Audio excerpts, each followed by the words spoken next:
আল্লাহ রসুল সাল্লাল্লাহু আলাইহি ওয়াসাল্লামের আরেকটা পেশা ছিল, আল্লাহ রসুল ব্যবসায়ী ছিলেন। আর আল্লাহ রসুল কী করতেন?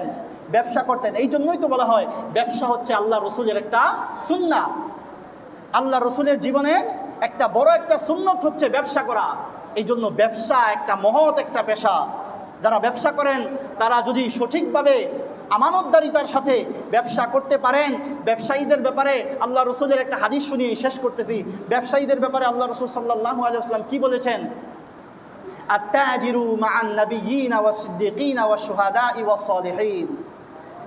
ব্যবসায়ীরা যদি সঠিকভাবে ব্যবসা করতে পারে, যদিও আপনার ব্যবসাটা ছোট হোক বা যত বড় পর্যায়ের হোক না কেন, ব্যবসার মধ্যে যদি আপনার আল্লাহ রসুলের আদর্শকে ধারণ করে আমানতদারিতার সাথে, সত্যবাদিতার সাথে, মানুষকে ঠকানোর উদ্দেশ্য ছাড়া যদি আপনি ব্যবসা করতে পারেন, আল্লাহ রসুল সাল্লাল্লাহু আলাইহি ওয়াসাল্লাম ব্যবসায়ীদের ব্যাপারে আল্লাহ রসুল হাদিস শুনিয়ে গিয়েছেন যে আত-তাজিরু মা'আন নাবিয়্যিন ওয়াস-সিদ্দীকিন ওয়াশ-শুহাদা'i ওয়াস-সালিহিন।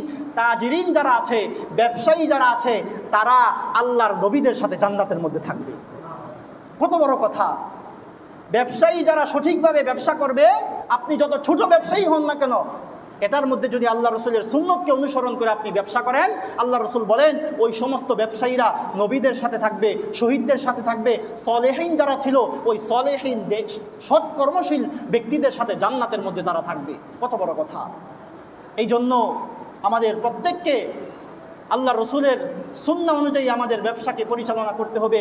ব্যবসা একটা হালাল পেশা, ব্যবসা একটা হালাল পেশা। এই হালাল পেশাটাকে আপনি ভিন্ন কোনো পন্থা অবলম্বন করে হালাল পেশাটাকে আপনি হারাম বানানোর চেষ্টা করবেন না, তাহলে আপনি দুনিয়াতেও ক্ষতিগ্রস্ত হবেন, আখিরাতেও ক্ষতিগ্রস্ত হবেন।